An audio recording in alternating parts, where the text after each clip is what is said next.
Hello everyone, दिसंबर का महीना चल रहा है। मुझे लगता है इस वक्त मुझे जहाँ से भी लोग दुनिया से देख रहे होंगे वहाँ पे उनके पास सर्दी ही होगी।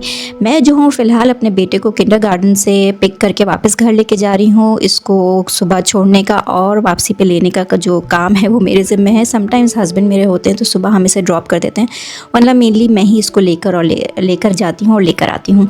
दिसंबर स्टार्ट हो चुका है, बल्कि अब तो एंड होने वाला है और पता नहीं क्यों मुझे इस दफ़ा लग रहा है कि यहाँ पर ज़्यादा सर्दी आई नहीं है, या शायद मुझे आदत हो गई है इस सर्दी की तो मुझे फ़ील नहीं हो रही है। लेकिन स्नो हो या ना हो, लेकिन दिसंबर अच्छा खासा ठंडा होता है, मगर इस दफ़ा काफ़ी खुशगवार मौसम है। आई डोंट नो वाई, लेकिन आई एम एन्जॉइंग इट। इसके अलावा जो है मैंने लास्ट व्लॉग में थोड़ी सी मेकअप लिया था डेली वेयर का, तो हमें कहीं जाना है तो मैं वो आपको ट्राई करके दिखाऊंगी। इसके अलावा हमारी सिटी में हुई थी एक क्रिसमस एक्टिविटी, तो वो भी मैं आज आपके साथ शेयर करने वाली हूँ। सो टाइम हो गया रेडी होने का। ये है वो प्राइमर जो कि मैंने लिया था लास्ट टाइम डीएम से। It's a gel based primer, और जेल बेस्ड प्रोडक्ट्स मुझे इसलिए अच्छी लगती हैं क्योंकि बहुत अच्छे से एब्जॉर्ब भी हो जाती हैं और आपको क्लियरली नज़र आता है कि आपके पास बैरियर बन गया है, स्किन जो है वो प्रेप हो गई है। इससे पहले जो है मैंने मॉइस्चराइज भी किया था स्किन को, और मैं कोशिश करती हूँ 1 आवर पहले अपनी स्किन को मॉइस्चराइज कर लूँ ताकि वो अच्छे से सेटल डाउन हो जाए। प्राइमर को यूज़ करने के बाद उसको ड्राई ज़रूर करना होता है। ये जो पंखा है मेरे हस्बैंड मेरे लिए गिफ्ट लेकर आए थे और मैंने कहा था कि मैं इसका क्या करूँगी, तो फिर मैंने इसको जो है वो इस काम के लिए रख लिया कि जब भी मुझे अपने मेकअप को ड्राई करना होता है मैं इसको यूज़ कर लेती हूँ। अच्छा, यहाँ पे जो है मैं अप्लाई करूँगी अपना कंसीलर जो कि ख़त्म होने वाला है। मुझे लगता है कि नेक्स्ट टाइम मुझे इसको भी ख़रीदना ही पड़ेगा, लेकिन बहरहाल कंसीलर इतना यूज़ नहीं होता है तो ये अभी अच्छा खासा चलने वाला है। इसके अलावा मैंने आपके साथ शेयर किया था कि मैंने एक नया फाउंडेशन लिया है और मैं आज इसको फ़र्स्ट टाइम ट्राई करने वाली हूँ। ऑनेस्टली स्पीकिंग, बल्कि आप खुद ही देखेंगे जब मैं इसको अपनी स्किन पे लगाऊंगी, तो जब मैंने इसको फ़र्स्ट टाइम ट्राई किया तो मैंने कहा शिट, ये क्या हो गया, बिकॉज़ ये तो मुझे 2 to 3 टोन जो है वो लाइटर लग रहा है अपनी स्किन टोन से, जबकि कंसीलर जो है उसके लिए कहते हैं कि वो 2 टोन लाइट हो, और इस जो फाउंडेशन होता है उसके लिए कहते हैं कि वो 1 टोन लाइटर हो। उसकी वजह यह है कि जब आप अपनी स्किन के ऊपर फाउंडेशन अप्लाई करते हैं तो ऑक्सीडेशन का प्रोसेस स्टार्ट होता है, आपका फाउंडेशन ऑक्सीडाइज होता है। उसका मतलब ये है कि आपके स्किन के जो ऑयल्स हैं, जो पीएच लेवल है और जो आपके एटमॉस्फेयर में एयर वगैरह है, ये सब उस फाउंडेशन से रिएक्ट करती है और फिर उसका कलर जो है वो थोड़ा सा डार्क हो जाता है। इसलिए कहते हैं कि 1 शेड जो है वो आप लाइटर करें। यहाँ पे मैं काफ़ी भूत लग रही हूँ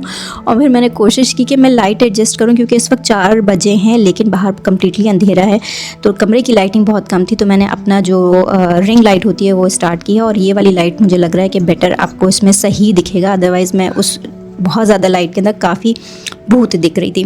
अच्छा, बात हो रही थी कलर की, तो जो कंसीलर होता है, हमारी अंडर आइज़ जो होती हैं यूजुअली थोड़ा डार्क होती हैं एज़ कम्पेयर टू स्किन, इसीलिए कंसीलर का जो कलर होता है वो और लाइटर होता है एज़ कम्पेयर टू फाउंडेशन।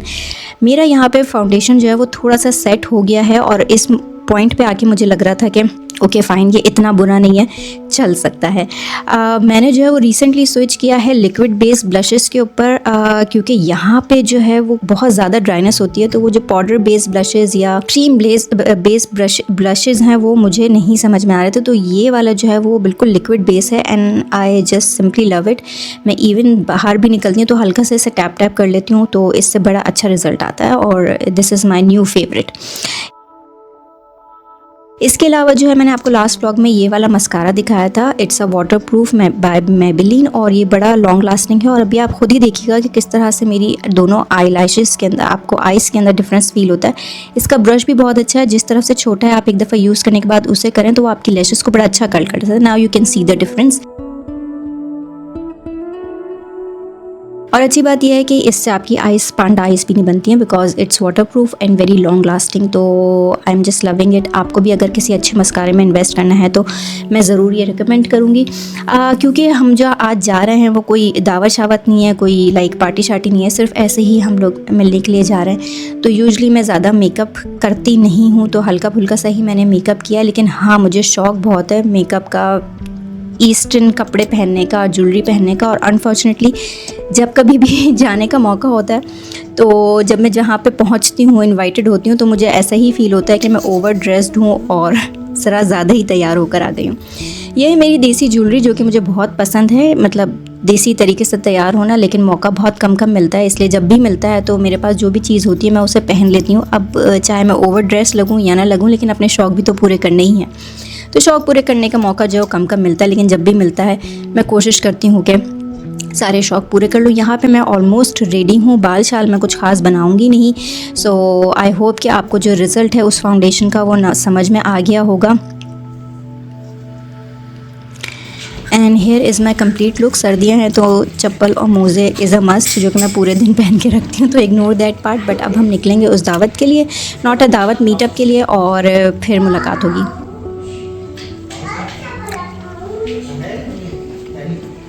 अच्छा जी, मैंने इस ब्लॉग के स्टार्टिंग में कहा था कि मैं आपसे हमारे एरिया में क्रिसमस से रिलेटेड एक एक्टिविटी हुई है जो कि मैं आपके साथ शेयर करूँगी। फ़िलहाल ये जो है वो मेरे जो बेटा है किंडरगार्टन में, उसको मिला था। हर दफ़ा जब भी यहाँ पे क्रिसमस होती है बच्चों को डिफरेंट गिफ्ट्स मिलते हैं, तो मैंने सोचा क्यों ना आपके साथ शेयर करूँ। हम जिस सिटी में शिफ्ट हुए हैं इट्स रिलेटिवली स्मॉल सिटी, लेकिन डेवलपमेंट सिटी है जहाँ पे चीज़ें डेवलप हो रही हैं, और उनका जो सिटी सेंटर है वो रिसेंटली रेनोवेट हुआ है। तो इस दफ़ा तो उन्होंने अनाउंस ये किया कि जो जितने भी बच्चे हैं इस सिटी के अंदर फ्रॉम 3 to 12 वो पार्टिसिपेट कर सकते हैं इस एक्टिविटी में, जिस एक्टिविटी में आपने रजिस्टर कराना था अपने बच्चों को, और जाके जो है वो उनके जो बूट्स थे, सिंगल बूट, वो वहाँ पे सबमिट कराने थे। देन उन्होंने हमें टाइम लिमिट दिया था 1 वीक का, और उस 1 वीक के अंदर बच्चों को जाना था, और जितनी भी हमारे जो सिटी सेंटर के ऊपर बच्चे 1 by 1 जाएंगे और अपने बूट्स को लोकेट करेंगे कि वो कौन सी वाली शॉप के अंदर रखे हुए हैं। और जर्मनी में जो सेंटर हैं वो 5 दिसंबर को आते हैं, और उसी दिन गिफ्ट जो है वो डिस्ट्रीब्यूट होते हैं। तो इनका भी टाइम ये था। यहाँ पे बच्चे मेरे देख रहे थे कि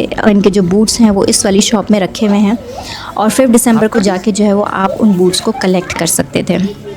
तो ये एक्टिविटी मुझे इसलिए बड़ी अच्छी लगी बिकॉज़ इस तरह से जो भी रेनोवेशन हुई है, जो भी न्यू दुकानें खुली हैं सिटी सेंटर में, सारी ही फैमिली इस एक्टिविटी के बहाने गई है, उन्होंने वहाँ पे देखा है।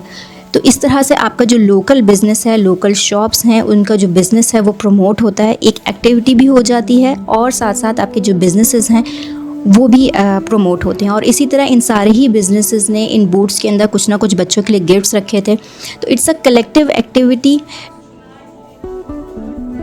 और ऑब्वियसली जब आप बच्चों के साथ शॉप्स के अंदर विज़िट करते हैं तो कोई ना कोई चीज़ आपको समझ आ जाती है या बच्चों को समझ आ जाती है, तो वो चीज़ आप बाई भी कर लेते हैं। तो मुझे ये कॉन्सेप्ट इनका बड़ा अच्छा लगा। हो सकता है कि ये चीज़ इससे पहले भी इस शहर में होती आ रही हो, ये मेरा फ़र्स्ट टाइम है, तो हमारे लिए तो ये फ़र्स्ट टाइम था, और मुझे इनका ये आइडिया बड़ा अच्छा लगा कि इवेंट भी सेलिब्रेट हो गया, और जो आपके लोकल बिजनेसेस हैं वो भी प्रमोट हो गए। आज है 5 दिसंबर का डे, और बच्चे जो हैं वो अपने बूट्स कलेक्ट करने आए हैं। वैसे तो 3 बूट्स थे, लेकिन एक बूट जो था वो एक शॉप पे था, और बाकी जो 2 बूट्स थे वो 2 शॉप पे थे। तो इसलिए हमें ज़्यादा वॉक नहीं करनी पड़ी। इत्तेफाक से वो जो शॉप्स थी ये भी करीब ही थी। बच्चे काफ़ी एक्साइटेड थे इस एक्टिविटी को लेके। उन्होंने अपने बूट्स कलेक्ट किए, और उसके अंदर से काफ़ी सारी चीज़ें भी निकली, जो कि मैं आपको घर जाके दिखाऊँगी। अभी क्रिसमस का माहौल आता है, अक्सर जो है वो हमारा जो लोकल ग्रुप है उसके पे सवाल होता है कि हम पार्टिसिपेट कर रहे हैं, नहीं कर रहे, और अक्सर मैं भी ये क्वेश्चन करती हूँ कि इन चीज़ों पे पार्टिसिपेट करना चाहिए या नहीं करना चाहिए। लेकिन वंस आपने डिसाइड कर लिया है कि आप नई कंट्री का हिस्सा बन रहे हैं और यहीं पे अपने फ्यूचर को देखते हैं और यहीं पे आपने अपने बच्चों के साथ रहना है, तो बच्चों को इंक्लूजन सिखाना बहुत इंपॉर्टेंट है। यहाँ पे काफ़ी ऐसी एक्टिविटीज़ भी होती हैं जिसमें बच्चे चर्च जाते हैं, वहाँ पे प्रेयर्स करते हैं। तो ऑब्वियसली हम अपने बच्चों को उन चीज़ों का पार्ट नहीं बनाते, लेकिन ये वाली जो एक्टिविटीज़ हैं मुझे नहीं लगता कि इनको फॉलो करने में कोई हार्म है, क्योंकि जितना आप बच्चों को बिकॉज़ ये एक्टिविटीज़ बहुत लाइवली होती हैं, इसमें गिफ्ट्स दिए जा रहे होते हैं, डेकोरेशन दी जा रही होती है, तो बच्चे ऑटोमेटिकली इसकी तरफ बहुत अट्रैक्ट होते हैं। तो रादर देन कि आप उनको होल्ड बैक करें और वो अपने दोस्तों को देखें और चीज़ों को देखें और उनके जहन में क्यूरियोसिटी आए, इससे बेहतर है कि बीइंग ए पेरेंट आप उनके साथ इन एक्टिविटीज़ में खड़े हों और उनको ये बात बताएं। जैसे कि मैं अपने बच्चों को बताती हूँ कि बेटा ये बूट्स आपने कलेक्ट ज़रूर किए हैं, but it has nothing to do with our religion. ये हमारे रिलीजन का पार्ट नहीं है। हम जो ईद मनाते हैं वही हमारे रिलीजन का पार्ट है, लेकिन हम क्योंकि यहाँ पे रहते हैं और इस तरह के इवेंट्स होते हैं, गिफ्ट्स मिलते, तो जब तक आप अपने बच्चों से बात नहीं करेंगे, उनको सही बताएंगे नहीं, उनको सिर्फ छुपा के रखेंगे, नहीं इस तरह से पार्टिसिपेट नहीं करना, तो मेरी अप्रोच, पेरेंटिंग अप्रोच यही कहती है कि आपने अपने बच्चों को साथ खड़े होकर हर चीज़ बतानी चाहिए।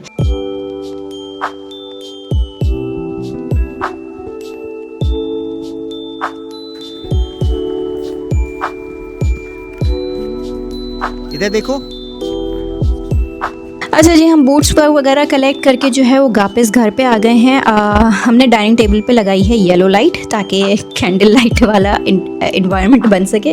वो इटसेल्फ बहुत अच्छी लगती है, लेकिन अगर मैं वीडियो की बात करूँ तो वो बड़ा डिप्रेसिंग सा माहौल आता है। बट एनीवेज जो बूट्स थे वो क्योंकि दो शॉप्स पे एक ही शॉप पे दो बूट्स थे, तो उसमें से तो सिमिलर गिफ्ट्स निकले थे। बाकी जो दूसरा बूट था उसके अंदर थोड़ा डिफरेंट आइटम्स थे, बट ओवरऑल काफ़ी सारी चीज़ें थी। बच्चे बहुत खुश हुए, गेम्स थे, बबल्स दिए हैं और चॉकलेट्स। तो obviously December is a month of chocolate. Even आप क्रिश्चियन ना भी हों, आप क्रिसमस ना भी मनाते हो, लेकिन मुझे लगता है कि चॉकलेट्स हर जगह से आती हैं। स्कूल से भी बच्चों को मिलती हैं, किंडरगार्टन में मिलती हैं, इवन ऑफिस में भी डिस्ट्रीब्यूट होती हैं, बिल्कुल उसी तरह जैसे कि हमारे यहाँ मिठाइयाँ खाई जाती हैं। तो इसके अलावा क्रिसमस के ऊपर बहुत सारी क्रिसमस मार्केट्स लगती हैं। अब क्योंकि हमें जर्मनी में काफ़ी टाइम हो गया है, तो हम क्रिसमस मार्केट्स को लेके इतना एक्साइटेड नहीं होते। बट येस, जब छुट्टियाँ आती हैं दिसंबर की, तो उसके अंदर एक यही एंटरटेनमेंट होती है कि आप क्रिसमस मार्केट्स विज़िट करें। और इंशाल्लाह मैं भी कोई ना कोई क्रिसमस मार्केट ज़रूर जाऊँगी और आप लोगों के साथ शेयर करूँगी। आप मुझे कमेंट सेक्शन में बताइए कि आपको ये एक्टिविटी कैसी लगी और क्या इसमें पार्टिसिपेट करके मैंने सही किया नहीं किया। मुझे तो लगता है कि मैंने सही किया, बट ऑब्वियसली हर किसी के अपने ओपिनियन होते हैं। तो डू शेयर योर ओपिनियन और enjoy your holidays, enjoy your winters। इंशाल्लाह फिर किसी और भी व्लॉग में आपके साथ मुलाकात होगी। टिल देन टेक केयर एंड अल्लाह हाफिज़।